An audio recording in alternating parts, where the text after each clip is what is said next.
Wyoming Territory, October 1881. The wind had started to whisper of snow when Hattie Farnsworth knocked on the cabin door just as the sun dipped behind the pines, casting the mountains in gold one last time.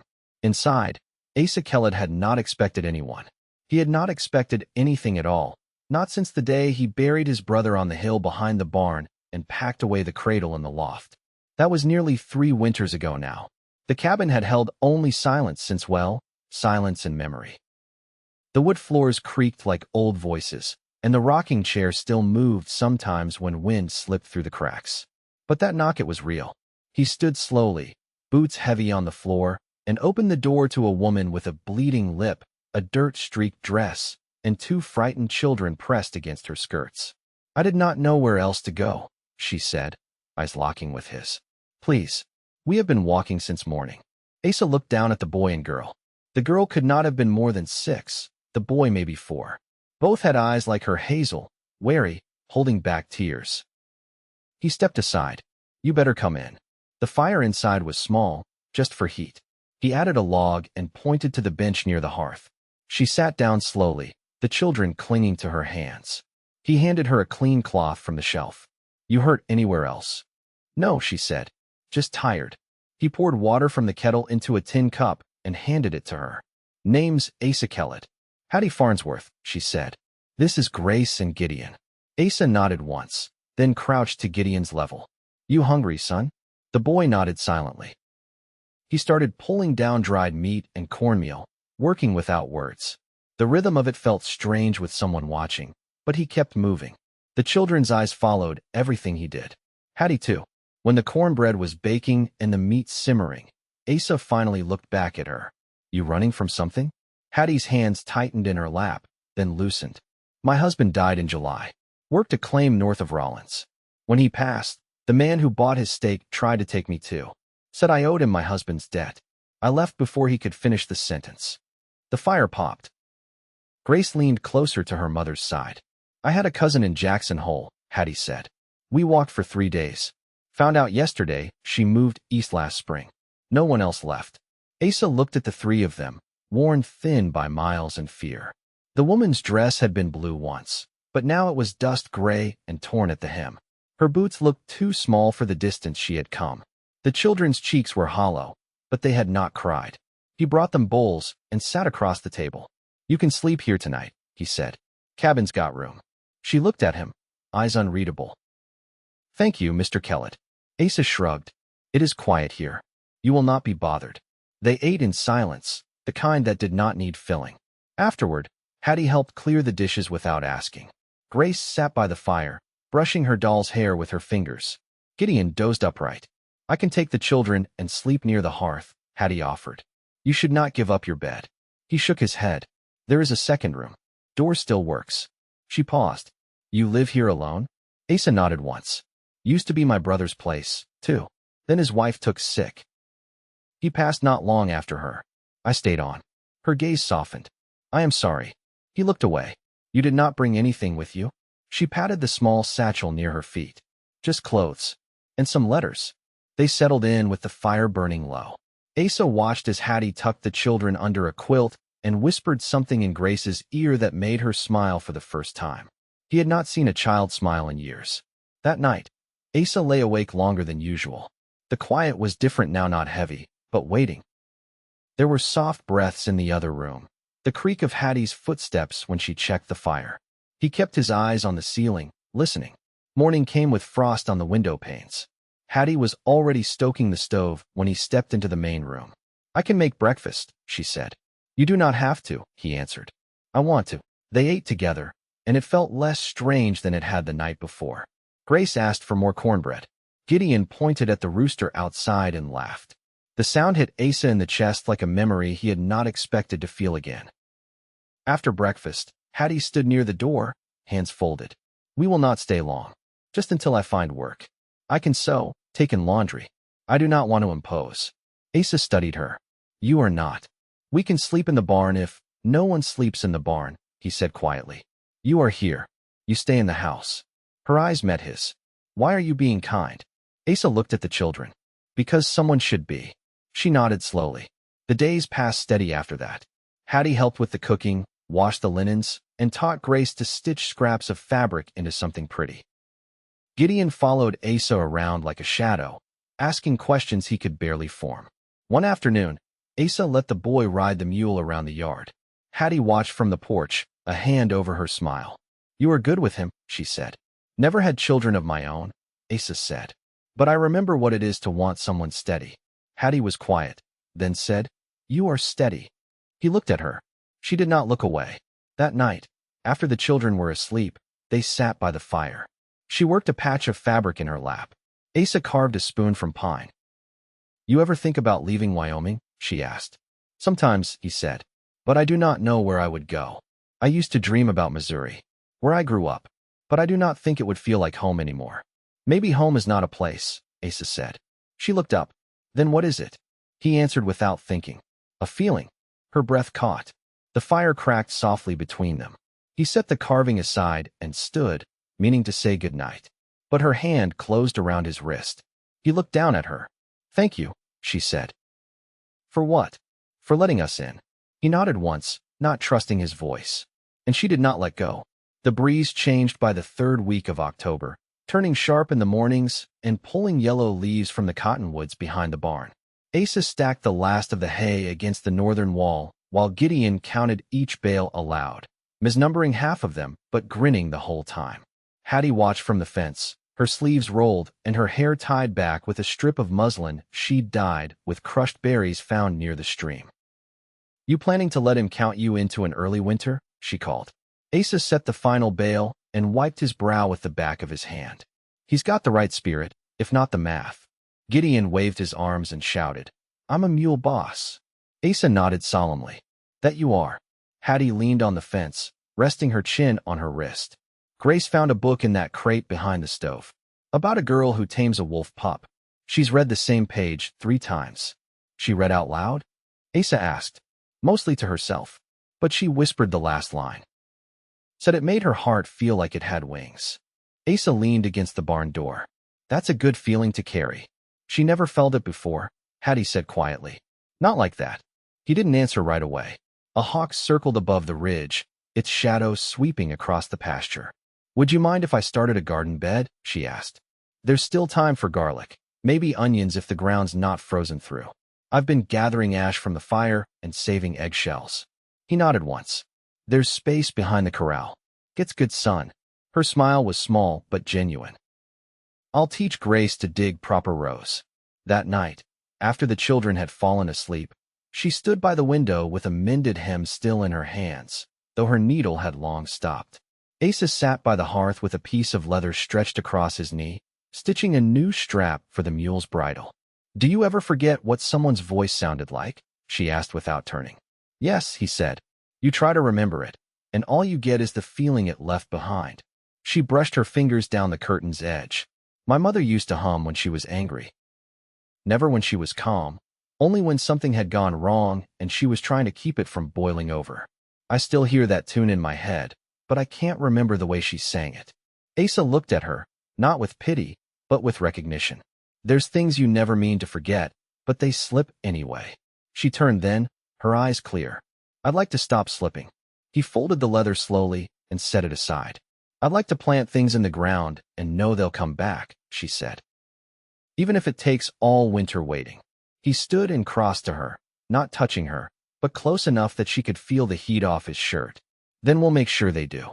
Her breath caught, not in surprise, but in quiet relief.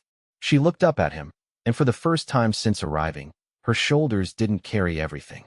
The next day, Grace dug her first row in the garden bed under Hattie's watchful eye, hands red from the cold soil and face flushed with effort.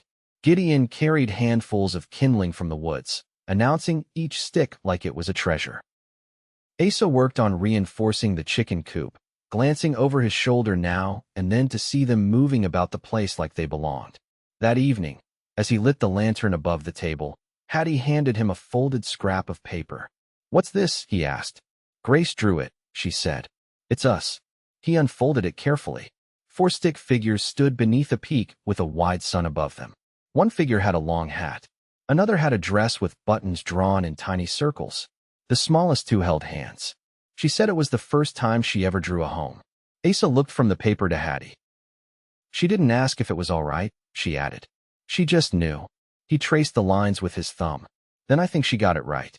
They stood together in the low light, the quiet now full of something new, a steadiness not born of silence, but of presence. Neither of them said what it meant. They didn't need to. The frost held through November's start, and the mornings came white-laced, breath visible at the stove before the fire caught. Hattie had begun stitching quilts from worn shirts Asa no longer used, her needle steady in the quiet hours after chores. Grace gathered pine cones to dry by the hearth, whispering names to each one like they were barn cats. Gideon had taken to hiding bits of bread under the floorboards, worried the birds might go hungry when the snow came. One evening, as Asa returned with a bundle of split kindling, he paused beneath the porch eaves. Hattie stood by the wash basin, sleeves pushed up, her wrists wet, eyes fixed on the ridge. There was a stillness to her that didn't ask not to be disturbed, but rather invited a man to match it.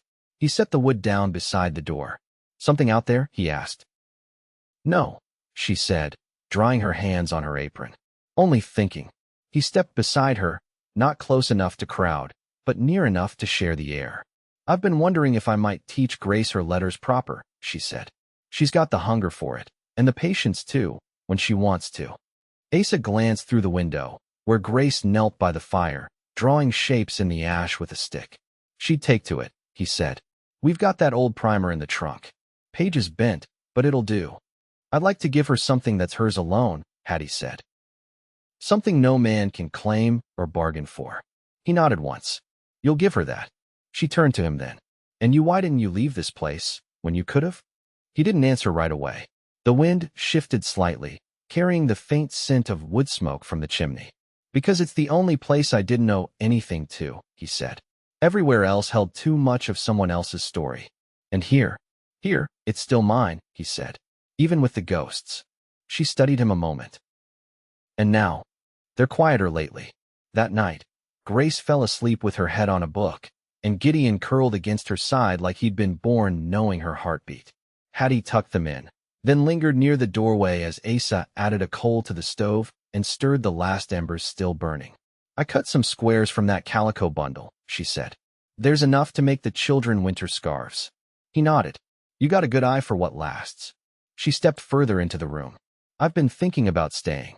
Asa looked up. "I mean past the frost," she said. "Into spring, if it's all right." He straightened from the stove slowly. "This place, it's not much. It's more than we had," she said. "And it's not the walls that matter." He didn't respond at first, just crossed the room and opened the small drawer beneath the window. From it, he pulled a folded piece of paper, brittle at the edges. "I wrote once," he said, "to a cousin in Boise. Thought I might go that way after the second winter. Never sent it. Couldn't find a reason strong enough." He held it out. She didn't take it, just met his gaze. "I don't need to read it," she said. "You stayed. That's what matters." He placed the letter back in the drawer without unfolding it. "You sure about this?" "I am," she said. "I want to build something that doesn't vanish come spring thaw." She stepped closer, eyes steady. "You've been kind, Asa. But more than that, you've been true. I don't want to pass through. I want to belong." He reached for her hand then, rough palm closing gently over hers. Her fingers curled in without hesitation. "I'd ask you to stay," he said, voice low, "but I reckon you already have." She smiled, not in relief or surprise, but with the quiet certainty of a woman who had waited long enough to know when the waiting was done. Outside, the cold deepened, and the wind carried down from the ridge.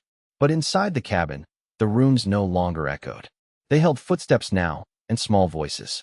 And in the space between the stove and the window, two people stood still in the warmth they'd built, neither looking back. By the time the first snow came, the cabin had taken on a different sound. It wasn't louder, just fuller boots brushing the doorframe, the sweep of Hattie's broom on the floorboards, Grace humming as she traced her letters in ash on the slate Asa had shaped from a creek stone.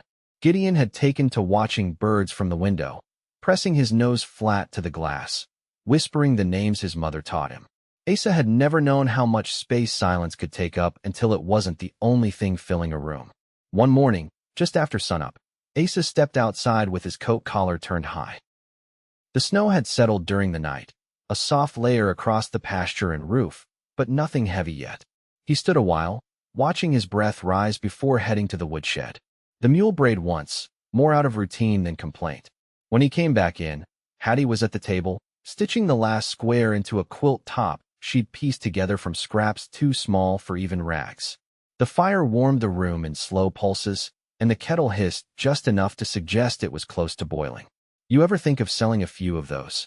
Asa asked, setting down the kindling. She didn't look up right away. "I did once. Back before I married. Folks would bring me old dresses, shirts with holes at the elbows. I'd turn them into something that could last another season." "You ought to again," he said. "There's women in town who'd pay for work like that." She knotted her thread with a deft twist of her fingers. "I'd need someone to watch the children if I went to town regular." "You'd have that," Asa said simply. She set the quilt top aside and met his gaze. "You mean to say you'd keep them here?" He nodded. "Grace listens better than most grown men I've known. And Gideon's already got the mule wrapped around his finger." She smiled, but it was cautious. "I don't want to be beholden." "You wouldn't be," he said. "You'd just be trusted." Later that afternoon, Hattie walked to the edge of the woods with Grace, showing her which trees kept their needles and which dropped theirs in handfuls. Asa watched them from the porch, sharpening his axe slowly, listening to the quiet between them. Gideon sat near his boots, stacking stones into small towers that always toppled before the third layer. When Hattie returned, cheeks pink from the cold and eyes bright with something more than wind, she leaned against the porch post beside him. "I could teach Grace to read better if I had more books," she said. "But buying them new isn't something we can do. There's a man in town, William Kearns. Keeps a shelf of old volumes in his store, trades them sometimes for preserves or stitching." Hattie turned to him. "You know everyone in town?" "Only the ones worth knowing." She folded her arms, glancing toward the low hills. "You never said what you did before you stayed here." He set the axe aside and stood. "Rode fence for a cattle outfit in Montana. Moved horses for a man near Laramie. Did whatever needed doing that kept me moving. And then you stopped moving." He nodded once, quiet. "Did the land keep you? Or did the ghosts?" she asked. "Maybe both," he said. "But you're the first thing in a long while that made staying feel like a choice." Hattie looked down at her hands. "I don't know what to say to that." "You don't have to say anything."